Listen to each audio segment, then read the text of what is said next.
What's going on, everyone? My name is Javon Brown, and this is the Forever Getting Better podcast. Now, we've done 20 episodes prior, maybe 21, something like that, but it's been a while and we've taken a long break since the podcast has been a thing. So, I'm back.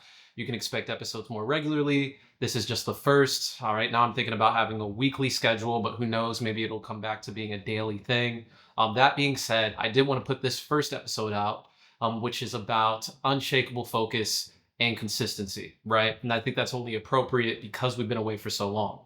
Now, this year, there were some very ambitious goals that I stated for myself. I don't know if I shared them here on the podcast, but I definitely shared them on Instagram and I shared them on my YouTube channel. You can find me at Javon Dupree. If you search Javon Dupree on Instagram or YouTube, then you're sure to find any of my content. That being said, one of the goals that I stated was that I was going to post a video every single day. And part of what I was doing with the podcast was extracting the audio from those videos and I was putting it onto the podcast, right? And I thought that was going to be a more sustainable thing. Um, Come to find out, that didn't always seem appropriate. That was the plan at the beginning. But over time, I ended up losing focus and just basically started doing too much. So that's the reason why we're going to go over this. Ultimately, this podcast is supposed to be a reminder for myself as much as it is supposed to be like educational content and good content, inspirational, motivational content for other people. That being said, let's get into the actual episode. So, for focus and consistency, everything matters, right? We want to focus on basically what we're going to call the 5 F's. So, the 5 F's. So, that's going to be faith, family, fitness, finance, and fun. And we'll go into more detail about them.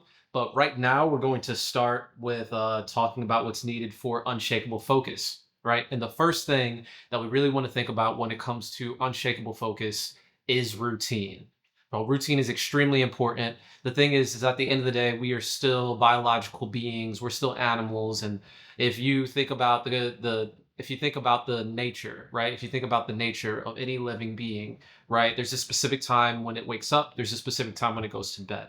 There's a specific time when it eats. There's a specific time when it socializes and communes with other animals, right? So all like if you have a biological block, if you have a biological clock of any kind, man, I can't talk today, but if you have a biological clock of any kind, then that means that there is a routine that you are supposed to have. Now, everybody's routine is not the same, but if you are somebody who's operating particularly outside of your job without a routine, then let me tell you something, you're just going to fall into habits. So at the end of the day, you have to realize that there are habits and routines that are going to naturally come about in your life, especially if you're not intentional. And if you want to change those, then you need to be mindful. You have to be self-aware. You need to have focus. So when it comes to routine, well, since COVID, since the pandemic, I hope I can say that on YouTube now, but since the pandemic, there have been over 53 studies that have been done by different like medical groups and doctors and psychologists, behavioral scientists, universities, where they were looking at routine. And those studies, those 53 studies involved over 1 million individuals. And what they all found, all of them unanimously found, is that when people's routines, particularly during the pandemic, was disrupted and people no longer started following the same routine that they had before, there was an increase in mental ailments all across the board, right? So increases in depression, increases in anxiety. There was an issue with what we'll call some people call it retail therapy, but an increase in spending. People just didn't have as much money. We got stimulus checks, and then people still didn't use them in order to get out of some of the financially destitute situations that they were in. Right? There were people who couldn't go to work, and they got a stimulus check that kind of was supposed to help them float for a couple of months. Ultimately, it didn't help. Right? They spent those on those things. You may have been one of those people who did that. And so the thing is like, even though the pandemic is over, there's still high levels of mental ailments, still high levels of depression, still high levels of anxiety. And the reason why, part of the reason why, is because we still have tons of people who have not implemented a routine. And it's definitely one of the most difficult things, right? To exercise our sense of free will and to really sit down and say, well, this is what feels good and this is what I want to do. But ultimately, if I want to have a better life, this is what I have to do, right? And the next question is like, okay, well, if I know that a routine is important, and a routine is something that I need, particularly if I don't want to keep feeling these ailments and I do want to get back to what normal is or what normal was, particularly before the pandemic. Then what am I supposed to do? Right. Well, that kind of brings us to our next point, which is prioritizing. Right. And so prioritizing is really going to be the unlock or the key to figuring out what the most optimal routine for you is going to be. And going back to the 5 F's. So let's think about once again about faith, family, fitness, finance, and fun. This is the thing about prioritizing. You can't have several priorities, right? Prioritizing priorities, right? Priorities was never meant to be a plural words. It's just a priority. You have one priority. It's singular. It actually comes from a Latin word, which means first, right? It's an old Latin word that means first. And when we're talking about the verb prioritizing, we're talking about putting things in order of importance. So you can't have multiple priorities. That defeats the purpose, because then you're saying that like everything is just as important. And while everything is interconnected, right, the 5 F's all matter. There's only one place where we can put our attention at one specific point in time. And so there's an old Russian saying that I like. It says, "He who chases two rabbits catches neither." And so what I'm asking you, right, and is really this. What is the thing? Because you're just one person, so you can only chase one rabbit. So what's the thing that you're going to get after first within the day?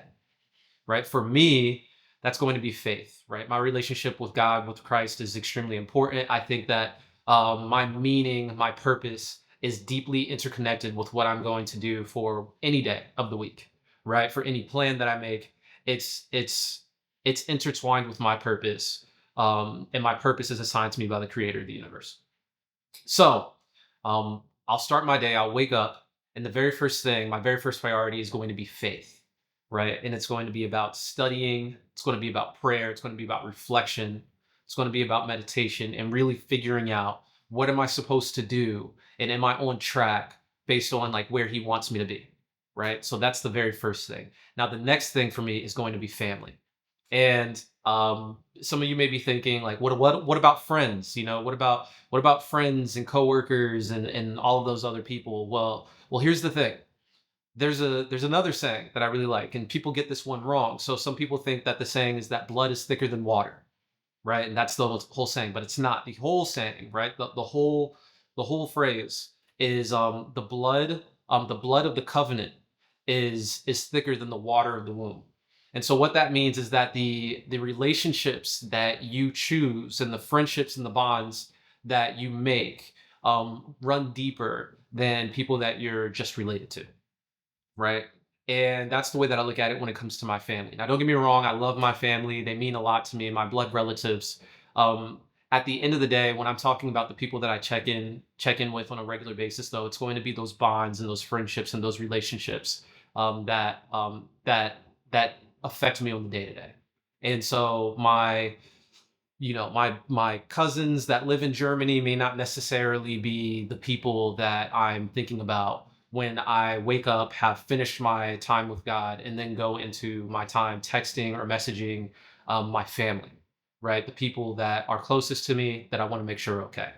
Once my relationships have been nurtured and my relationship with God has been nurtured, and those things have been taken care of, the very next thing that I'm going to think about for myself is finances, right? So in Ecclesiastes, it says that that money that money is the answer to all things, which is to not be confused with the love of money, which is the root of all evil. We don't want to love money, but that's a conversation for another day. What we do want to do is recognize that in order for us to live and have the lifestyles that we want to have and have the impacts on our communities that we want to have, that money is needed. And so at that point in my day, I'm going to check my email. I'm going to look at my budget. Am I where I need to be financially? I'm also going to, based on my budget, and based on the goals that I have long term, like how much money do I need to make in order to hit those goals, and what do I need to do in order to make that money?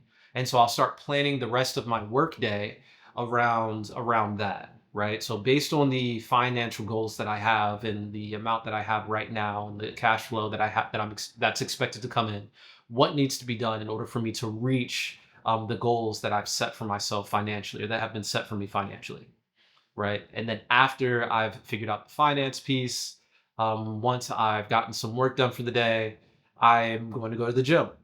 And that's how I take care of the fitness aspect for me. This is also around the same time where I might start to incorporate some fun into my life, and this is one of the things, and this is going to kind of take us into the next topic, which has to do with burnout, right? But we're getting there, right? Consistency, and the opposite of consistency is burnout. That's the way I see it. It's inconsistency, right? And what leads to inconsistency is burnout. But the thing is, it's like when it comes to exercise in particular, people tend to think about at some point when you were a kid, right? So at some point when you were a kid, you didn't think about exercise. It wasn't exercise. It wasn't fitness. That wasn't what you called it. It wasn't the way that you saw it. It wasn't a thing that you needed to schedule into your day. And it wasn't an inconvenience and something that you had to mentally prepare yourself for. You just called it fun, right? You called it fun. Recess, even, right? Break time, playtime. So those are the terms that you used, and that was the time that you were looking forward to, where you got to stretch your brain and stretch your imagination. If you were the type of person who built things or drew things or painted things, right? And you know, played make believe, any of those things, you worked your brain, played with puzzles, or you were the kind of kid who like me, you were on your bike, always out in the street, or on your skateboard. You were maybe you were a cheerleader or a golfer or a basketball player, like whatever your thing was, you had something that you did for fun. And so, what we really want to do, and what I really want to do, is incorporate fitness and fun into each other. I want to blend those two. I want to blur the lines, right? And ultimately, I really want everything to be fun, and that's what's going to make the routine as sustainable as possible. But when it comes to fitness, right? Well, I like longboarding. I like riding my bike. I like golfing. And so those are the things that I'm going to try and incorporate into my fitness and my fun aspect of life, right? My daily routine. So all of that being said, right, like let's get back to the, I guess, the main topic, or the next topic, which is going to be about being consistent and effectively avoiding burnout. So ultimately, just to recap though, my daily routine does reflect that God is more important than anything else. So I am going to start my day with study and prayer, and then after that, I'll do the text messages, and then after that, I'll look at my budget, and then based on my budget, that's what's going to dictate what my actual work day is supposed to be. I'll go throughout my work day, and then once my work day is complete, I'm going to have fun.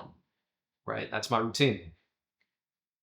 All of that being said, in order to keep this consistent, right, we need to be able to say no. So the number one thing that leads to burnout, right, that leads to inconsistency and ultimately to burnout, is a heavy workload. So there were two studies that I was able to find. There was one by Mayo Clinic that was done in 2011, and another one by Kaiser Permanente for Business. And both of them pointed to the same thing, which was essentially working long hours and just having too much on one's plate. Sometimes it's not even necessarily working too much, but just making too many commitments, and the overwhelm is what leads to burnout. So, number one is just being able to say no.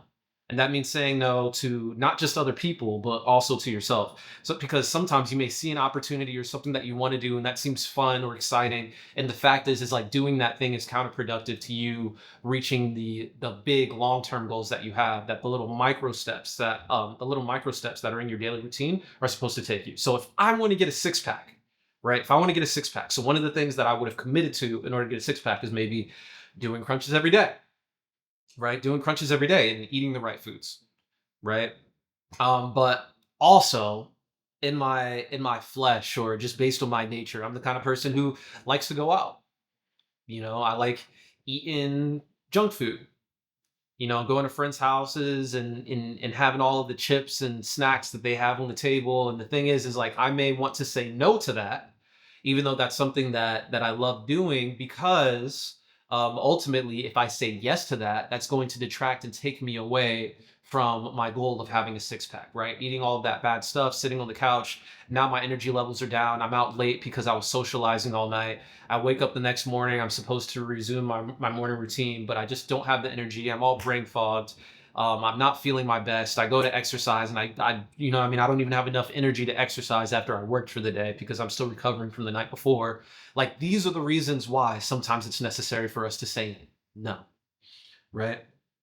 So the the way that we want to actually increase our productivity and increase our longevity, our ability to remain consistent is it's really based on that. And then the other thing is by optimizing our actual routine, right? So like when it comes to the other things that we do, the things that are actually on our routine, like exercise, like focusing on our finances and work, what we also want to do is minimize our workload.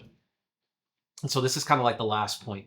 But minimizing your workload means minimizing the amount of work that you have to do any specific day. You just want to be as efficient as possible, right? And so if I'm the kind of person that says, one of the goals that I had at one point was to come out with a video every day. And one of the things that actually led to burnout for me was hours and hours of editing. Anytime I recorded anything, it just needs to be perfect. And I need to come out with this perfect product before it went out on the internet for other people to see.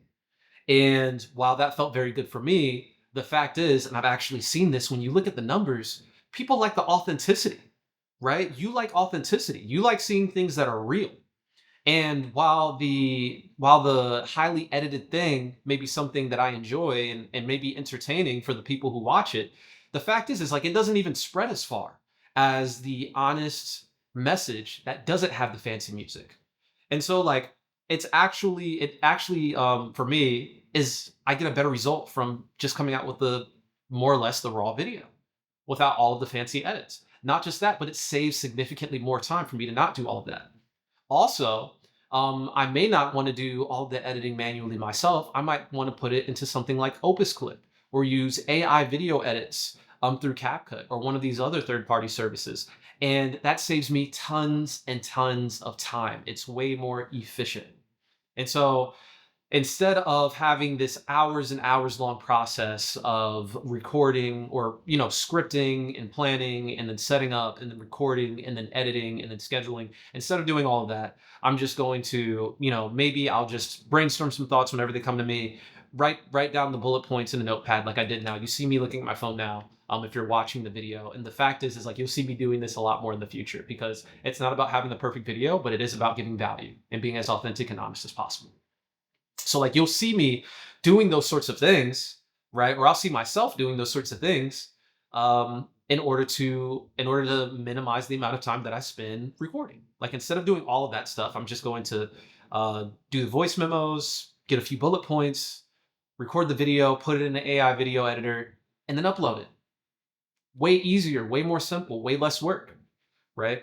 And I guess that's really the meat and potatoes. So that's pretty much the video. But like just to kind of recap, this was really about having unshakable focus, and the core of having unshakable focus means developing a routine, right? A series of habits that you're able to consistently use, and that routine should reflect whatever is most important to you down to what's least important, right? So I'm okay with being a fat person who has a great relationship with Christ, but I'm not okay with being like a superstar stud looking guy who dies and doesn't have a relationship with Christ, doesn't live within his meaning or purpose, is broke, right? Doesn't have a good relationship with his family, right? So if I want to make sure that my relationships are good, whether it's with Christ or with my family, the people who are closest to me, then I should put those things first within my routine.